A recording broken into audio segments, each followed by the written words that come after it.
할렐루야. 긴 연휴는 잘 보내셨나요? 옆에 있는 분들하고도 함께 인사합시다. 할렐루야. 주님의 은혜가 넘치시길 주의 이름으로 축복합니다. 이제 가을이 다가와서 들녘을 보니까 오곡백과가 무르익어가고 있습니다. 추수의 때가 왔죠. 결실의 때가 왔습니다. 근데 추수에는 원리가 있는 것 같습니다. 심은 대로 거둔다. 그렇죠. 콩 심은 데는 콩 나고 팥 심은 데는 팥 납니다. 양을 많이 심으면 많이 거두고 적게 심으면 적게 거둡니다. 이게 불변의 법칙이죠. 또한 원리가 있는데, 젊어서 심으면 중년이나 노년에 거둬들이고, 부모가 심으면 자녀가 거둬들이게 됩니다. 그런데 영적인 세계에도 같은 원리가 있는데, 육체로 심으면 육체로 거둬들이고, 영적으로 심으면 영적으로 거둬들이게 됩니다. 인간은 부패하고 그 종자가 처음부터 썩어 있기에 영혼이 떠난 육체는 3일이 지나지 않아 냄새나는 시체가 되고 맙니다. 우리는 여기서 중요한 걸 한 가지 깨닫게 되죠. 사람은 육체보다 영혼이 더 중요하다는 사실을 깨달아야 합니다. 제 아무리 뛰어난 최고의 권력자도, 아무리 많은 재벌의 억만장자일지라도, 당대 최고의 연예인일지라도 죽으면 그 시신을 똑같이 우리는 시체, 시신 이렇게 부릅니다. 그럼에도 불구하고 많은 사람들은 영혼의 가치를 잘 모르고 오로지 육체만, 현실의 삶에 집중하며 살아가는 모습들이 있습니다. 그러나 육체를 위해 사는 사람은 분명히 육체를 거두려는 썩어지는 삶으로 끝난다는 것입니다. 하지만 성령을 위해 사는 사람은 성령 안에서 영생, 영혼의 삶을 얻게 되는 줄 믿으시 바랍니다. 우리 사랑하는 궁극교회 온 성도들은 구원받은 하나님의 자녀로 영생을 바라보며 주 안에서 천국의 삶을 소망하며 살아가는 성도 되길 주의 이름으로 축복합니다. 이 가을에 우리는 특별히 영적 추수를 준비하고 있습니다. 그래서 10월 22일 새생명 축제를 준비하고 있죠. 생명으로 영혼을 추수하는 일을 준비하고 있는 것입니다. 가을이 되면 농부는 거둬들일 게 있어야 소망이 있는 겁니다.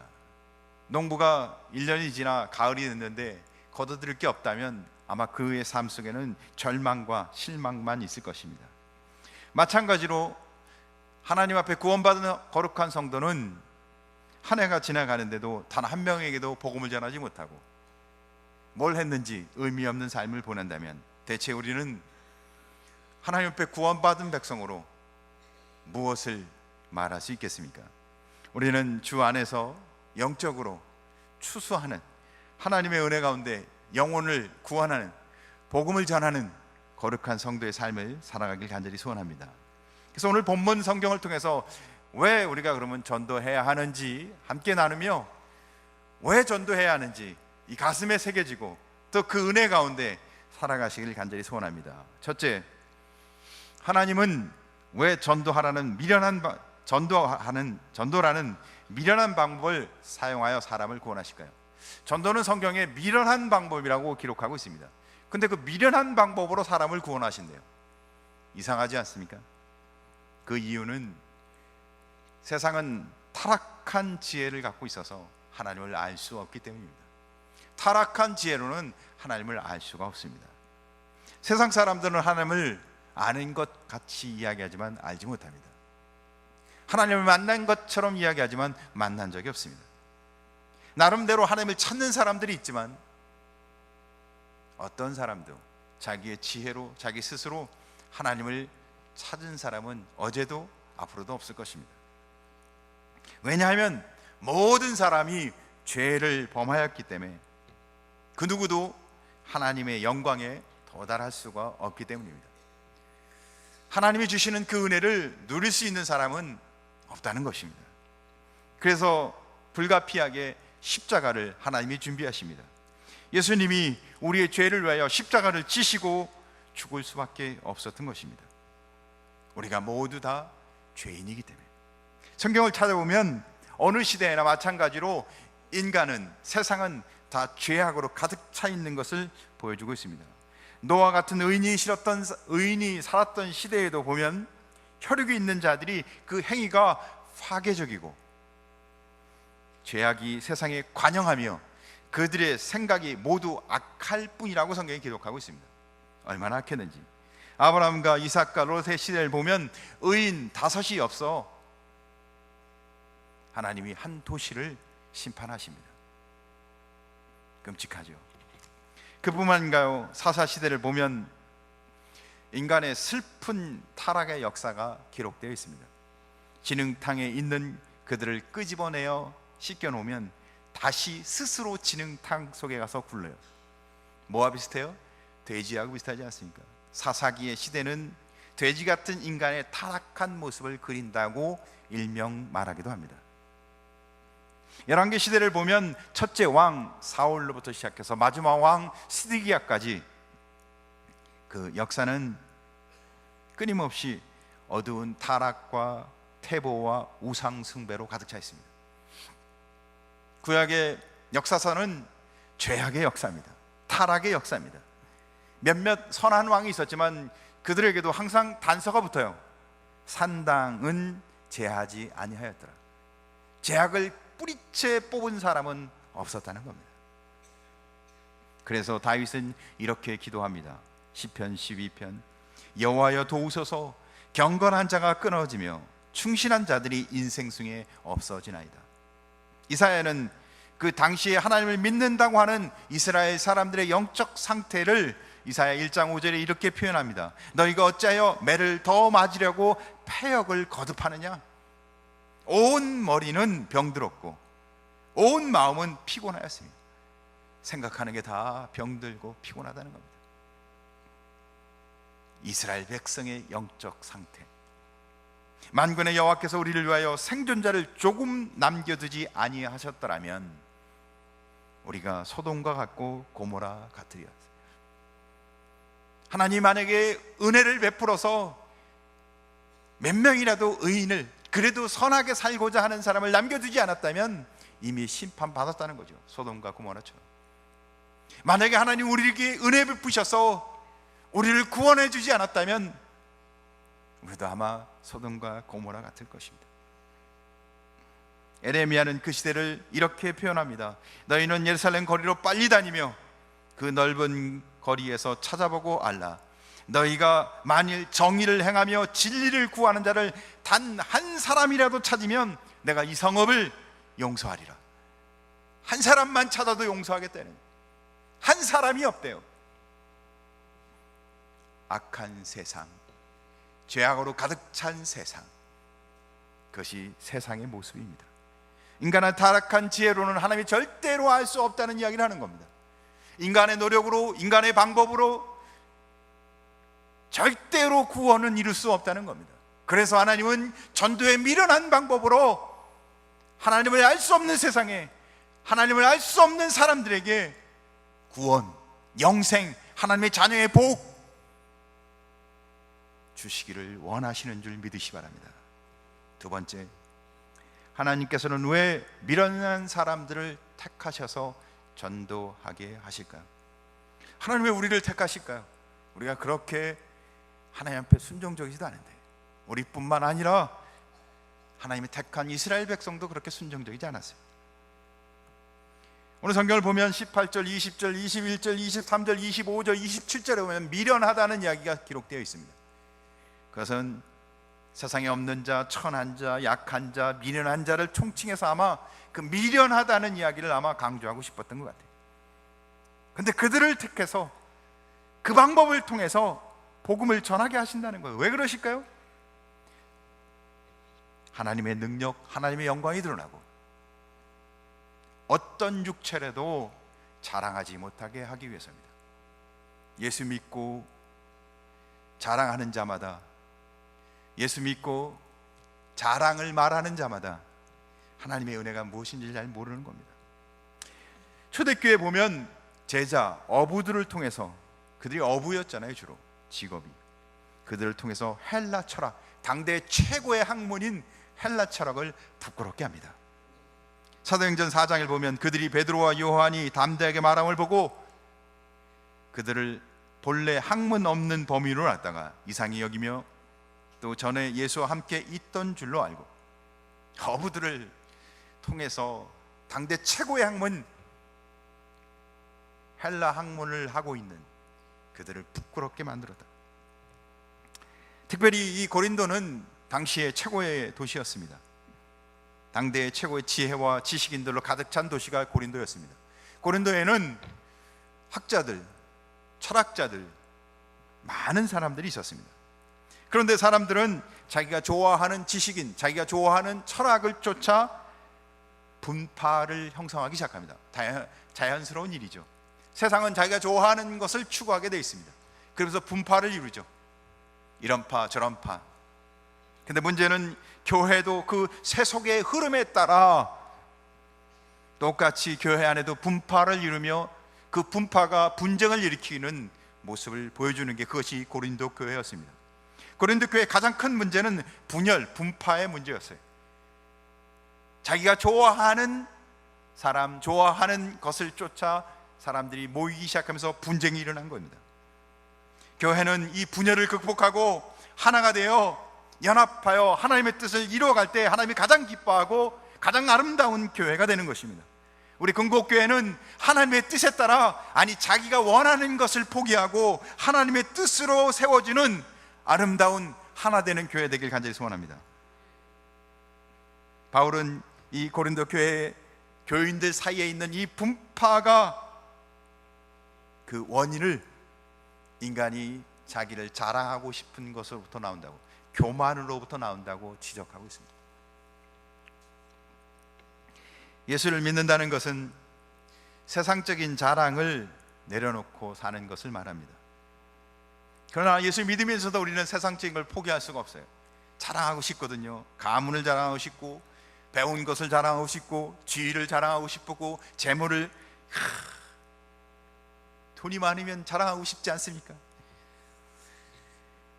그래요. 인간적인 자부심을 갖고 살고 싶은 거죠. 구원받은 은혜가 아니라 내가 죄악 가운데서 구원받은 하나님의 거룩한 자녀로서의 이 감격 속에 사는 게 아니라 인간적인 자부심에서 살고 싶은 거예요. 내가 의롭고 내가 옳고 내가 하는 것을 내세우고 싶은 겁니다. 그러나 그렇게 사는 삶은 하나님이 전혀 감동받지 않습니다. 하나님이 기뻐하지 않아요. 사랑하는 성도 여러분, 하나님이 기뻐하는 성도 되시길 주의 이름으로 축복합니다. 다니엘과 느헤미야는 그리스도인이지만 하나님을 잘 섬기는 사람이지만 세상에서도 인정받은 사람들이었습니다. 하지만 세상 것을 자랑하지는 않았습니다. 세상이 그들을 그리스도인으로 인정을 해줬지만 그것을 자랑하지는 않았어요. 하나님의 선택받은 것은 인간이 얻을 수 있는 최고의 영광입니다. 우리가 하나님의 자녀가 된 것보다 더 행복하고 더 복되고 영광스러운 일이 어디 있겠습니까? 그래서 하나님 우리를 창세 전에 우리를 작정하여 선택하셨다고, 그 공의로우고 선하시고 기쁘신 뜻에 따라 우리를 선택하셨대요. 언제요? 창세 전에. 왜 그렇게 하셨을까요? 우리 육체로는 우리가 구원받은 하나님의 자녀지만 자랑할 게 없이, 내가 오늘 이 자리에 예배하고 있는 건 다 하나님의 은혜라고, 우리가 305장 찬송한 것처럼 내가 오늘 이 자리에 예배하고 있는 건 하나님의 은혜라고 고백하게 하기 위해서, 사랑하는 성도 여러분, 은혜를 고백하는, 내가 무엇을 했기 때문에, 내가 공적이 있기 때문에 하나님의 자녀가 되어 이 자리에 예배드리고 있는, 자랑할 게 있는 사람이 아니라 하나님의 자녀의 이 놀라운 은혜를 고백하며 예배하고 감격이 있는 성도 되길 주님을 축복합니다. 자랑과 은혜는 반비례입니다. 자랑하는 사람은 은혜가 사라집니다. 하나님의 은혜를 자랑하는 사람은 자기 자랑거리가 사라집니다. 신자는, 성도는 하나님이 주신 은혜를 고백하는 신앙 간증을 하는 사람들이죠. 이 고백과 간증이 있는 사람이 신앙인입니다. 하나님이 내게 뭘 해주셨는지 아는 것이 신앙이에요. 내가 뭘 했는지를 이야기하는 사람은 세속적인 사람인 겁니다.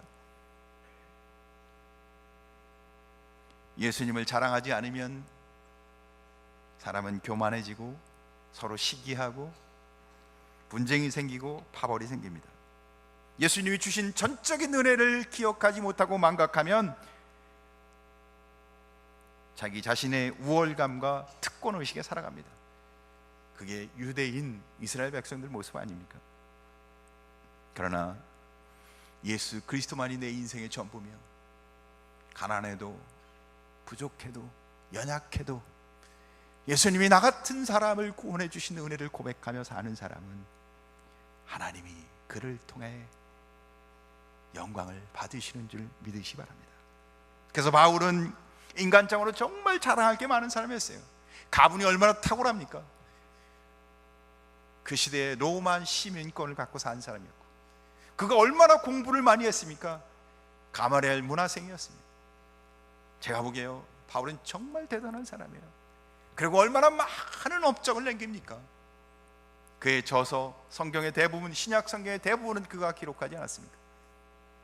그가 선교적 업적은 가히 누가 따라갈 수 있겠습니까? 그러나 그럼에도 불구하고 바울은 갈라디아서 6장 14절 이렇게 고백합니다. 내게는 그리스도의 십자가 외에는 자랑할 것이 없노라. 사랑하는 성도 여러분, 뭘 자랑하십니까? 뭘 말하십니까? 그리스도의 은혜를 고백하는, 그리스도의 은혜 가운데 날마다 감격하는 참된 성도는 그리스도의 십자가의 감격 속에 살아가는 겁니다. 날 구원하신 하나님의 은혜. 사랑하는 성도 여러분, 이 은혜의 감격을 너무 감격스러워서 이제는 내 입술을 열어 간증하고 내 입술을 열어 증거하는 복된 성도 되길 주님으로 축복합니다. 그래서 주님은 주님의 핏값으로 산 교회와 성도를 통해서 일하십니다. 왜? 그 교회가 그 받은 은혜를 고백하는 게 전도고, 성도가 그 받은 은혜를 고백하는 게 하나님의 나라를 증거하는 일 아닙니까? 사랑하는 성도 여러분, 그래서 하나님은 은혜 받은 자를 통해 일하시는 겁니다. 핏값으로 구원받은 감격을 아는 사람을 통해서 역사하는 겁니다. 사랑하는 성도 여러분, 십자가의 감격을 누리며 살아가시기 바랍니다. 날 구원하신 은혜의 감격 속에 살아가시기 바랍니다. 은혜가 없으면 입술을 열 수가 없어요. 십자가의 감격이 없는 사람은 입이 닫혀지는 거예요. 자기가 뭘 했는지는 자랑하지만 십자가의 감격은 말할 수가 없죠. 왜? 그 마음에 십자가의 감격이 없는데 어떻게 말합니까? 사랑하는 성도 여러분, 날 구원하신 십자가의 감격이 회복되어 나 같은 자, 나 같은 죄인을 끝까지 사랑하셔서 오늘 이 복된 자리에 나오게 하셔서 예배케 하신 그 십자가의 은혜 가운데 너무 감사해서, 나도 모르게 너무 좋아서, 너무 행복해서 입술이 열려 예수 믿어야 구원받습니다. 예수 믿으면 인생이 바뀝니다. 예수 믿어야 천국 갑니다. 예수 믿어야 가장 복된 인생입니다. 할렐루야. 이 믿음의 역사와 사랑의 수고와 소망의 인내가 이루어지는 우리 금곡교회 온 성도와 우리 금곡교회가 되길 주님으로 간절히 소원합니다. 세 번째, 그래서 어떻게 해야 될까요? 같이 한번 읽어보겠습니다. 시작. 그래서 하나님의 구원 방법은 전도의 미련한 방법입니다. 성경은 세상은 스스로 절대 구원받을 수 없다고 말합니다. 가만히 두면 다 죽는다는 거예요. 시체, 시신 가만히 두면 신앙이 좋아지나요? 절대 좋아지지 않습니다. 근데 하나님은 세상을 구원하기 위해서 우리에게 한 가지 방법을 주셨는데, 그게 뭐라고요? 전도. 참 미련한 방법이에요. 그런데 그 전도는 예수 그리스도를 전하는 것입니다. 복음을 전하는 것입니다. 십자가를 전하는 것입니다. 구원, 우리를 살리는 길입니다. 사랑하는 성도 여러분, 하나님의 지혜는 우리를 하나 되게 합니다. 우리가 복음을 전하며 복음의 감격 속에 살면 우리가 하나 됩니다. 그러나 사람들의 지혜를 따라가면 이합 집산, 파벌주의, 분파가 생깁니다. 사람들은 취향이 있거든요. 사랑하는 성도 여러분, 하나님의 지혜신 예수 그리스도의 십자가의 복음으로 하나 되는 금곡교회 되길 주의 이름으로 축복합니다. 두루마리 한 마리가 있었습니다. 두루마리, 죄송합니다. 제가 두루미 아시죠? 두루미 한 마리가 있었는데, 이 두루미가는 달팽이를 아주 좋아했습니다. 아주 달팽이 요리를 너무 좋아해요. 그래서 여기저기 다니면서 달팽이를, 이 달팽이 정말 맛있다. 가을 달팽이 정말 또 좋지 않아요? 가을 달팽이. 그런데 달팽이를 이렇게 잡아 다니고 있는데 하늘에서 백조 한 마리가 우아하게 촥 내려오는 거예요. 그래서 두루미가 백조에게, 너 누구니? 그러니까 나 백조, 어서 왔어? 하늘나라에서. 하늘나라 너무 좋은데 너도 같이 가지 않을래? 그러니까 두루미가 백조에게 묻습니다. 그 하늘나라에 혹시 달팽이 있어? 그랬더니 백조가 이렇게 얘기해요. 하늘나라에 달팽이는 없어. 하지만 달팽이 없지만 너무 좋은 곳이야. 그랬더니 두루미가 뭐라고 얘기했을까요? 달팽이 없는 곳은 안 가. 근데 세상에 이 두루미 같은 사람들이 얼마나 많은지 몰라요. 자기가 추구하는 쾌락, 자기가 좋아하는 것, 자기가 이 땅에 살면서 원하는 것이 없으면 천국도 관심이 없어요. 천국이 얼마나 좋은 곳인데, 영원한 삶이 있는데, 이 땅의 삶의 최고의 행복은 천국인데, 이 땅에서 우리가 원하는 모든 것의 최고는 천국, 하나님의 나라인데 관심이 없어요. 뭐 때문에요? 이 땅에 사는 그 작은 쾌락, 이 땅에서 그 추구하는 그 작은 물질, 그 작은 것 때문에 영원한 것을 포기하고 망각하며 살아간다는 겁니다. 두루미처럼 어리석은 삶을 살아가는 사람이 얼마인지 몰라요. 그래서 하나님은 믿는 자를 통해서 끊임없이 뭘 하길 원하세요? 전도하길 원하세요. 전하라는 거예요. 천국이 정말 좋은 곳이라고. 그런데 내가 천국이 좋은 곳인지 모르니까 입이 안 열리는 거예요. 천국이 정말 내게 영생의 삶, 하나님의 은혜라는 것을 깨닫지 못하니까 입이 닫혀 있는 거예요. 사랑성대분 십자가의 감격 속에 날 구원하신 하나님의 은혜 안에서 날마다 감격하며 사시길 주의 이름으로 축복합니다. 그래서 내가 너무 좋아서 입을 여시기 바랍니다. 내가 너무 좋아서 천국 가야 한다고, 예수 믿어야 죄의 문제가 해결되고 하나님 나라 간다고, 이 땅의 삶은 많이 살아야 100년이지만 영원히 행복한 나라 천국 가야 한다고, 예수 믿으세요. 사랑하는 성도 여러분, 날마다 성령 충만하시기 바랍니다. 날마다 예수 그리스도 안에서 이 감격스러운 삶을 사시길 바랍니다. 그래야 입이 열립니다. 왜요? 그게 너무 좋으니까. 오늘 성경은 우리에게 이렇게 말하죠. 유대인은 표적을 구하나 헬라인은 지혜를 찾으라. 우리는 십자가에 못 박힌 그리스도를 전하니 유대인에게는 거리끼는 것이요 이방인에게는 미련한 것이로되 오직 부르심을 받은 자에게는 유대인이나 헬라인이나 그리스도는 하나님의 능력이요 하나님의 지혜니라. 할렐루야. 세상 사람들은 미련하게 봐요. 그러나 교회를 다니는데도 세속적인 생각과 세상 속에 가득 차서 이 복음이 얼마나 좋은 건지 잘 모르고 세상이 더 좋아 보이는 거예요. 복음을 전하자, 전도하자라면 미련하게 보여요. 근데 성경은 믿음 안에 사는 자에게는 그리스도는 하나님의 능력이요 하나님의 지혜니라. 할렐루야. 이 은혜의 고백이 있는 성도 되길 주의 이름으로 축복합니다. 고린도전서 1장 21절 한번 같이 읽어보겠습니다. 시작. 하나님의 지혜에 있어서는 이 세상이 자기의 지혜로 하나님을 알지 못함으로 하나님께서 전도에 미련한 것으로 믿는 자들을 구원하시기를 기뻐하셨도다. 하나님이 세상을 구원하는 방법으로 주신 것이 있는데 그게 전도라는 겁니다. 교회의 부흥은 전도의 결과요, 결실이요, 전도가 일으킨 기적인 겁니다. 입을 다물고 있는 교회는 부흥할 수가 없는 겁니다. 전도하지 않는 교회가 부흥하는 것은 궤변이죠, 궤변. 입을 열어 전도할 때 그 아름다운 결실이 부흥이라는 거예요. 복음은 증거되기 위해서 있는 것입니다. 그래서 기쁜 소식인 거예요. 복음은 전하라는 겁니다. 기쁜 소식. 십자가는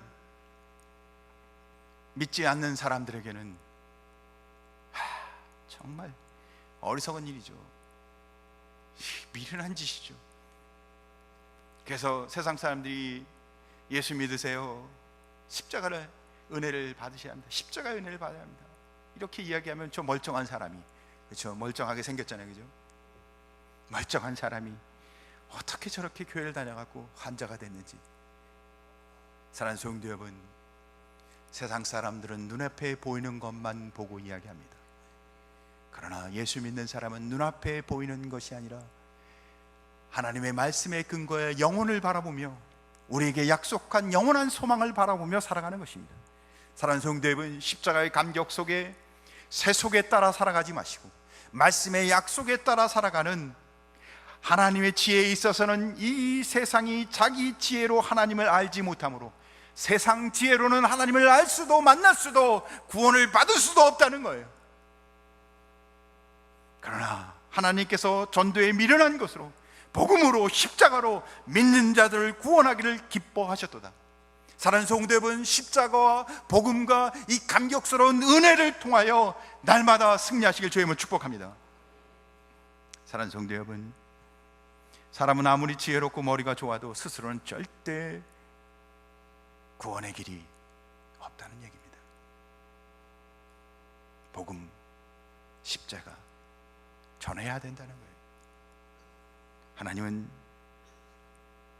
죄로 멸망당한 인생을 위해, 그 죄의 문제를 해결하기 위해 독생자 예수 그리스도를 이 땅에 보내주셔서 십자가에 죽게 하심으로 우리의 모든 죄를 사하시고, 그리고는 우리를 하나님의 자녀, 영생, 천국 백성으로 삼아주셨습니다. 그게 바로 저와 여러분입니다. 그런데 이 놀라운 은혜를 전하라는 거예요. 복음, 기쁜 소식을 전하라는 것입니다. 사랑하는 성도 여러분, 구원받은 감격 속에 살아가길 주님을 축복합니다. 하나님의 자녀인 것을 날마다 고백하며 살아가시길 바랍니다. 그래서 너무 기뻐서 신앙 간증, 신앙 고백이 있는 성도 되길 주님을 축복합니다. 그리고는 그 고백을 전하는 전도자가 되시길 주님으로 축복합니다. 아들과 딸에게, 형제에게, 이웃에게, 지인에게, 처음 만난 사람에게도. 왜죠? 너무 좋은 것이 그 인생을 바꾸는 일이기에. 입을 다물고 있는 사람은 아무 일도 일어나지 않지만 입을 연 사람은 100명에게 열었는데 99명이 듣지 않을지라도 한 명이 들으면 그는 하나님의 일을 한 사람인 겁니다. 10,000명에게 전했는데 9,999명이 듣지 않을지라도 한 명이 들으면 그는 하나님의 일을 한 사람인 겁니다. 9,999명이 듣지 않는 걸 보지 마시고 한 명이 들을 것을 바라보며 하나님의 말씀대로 살아가는, 복음을 전하는, 기쁜 소식을 전하는, 천국을 이야기하는 하나님의 사람 되시길, 믿는 자가 되시길 주의 이름으로 축복합니다. 기도하겠습니다.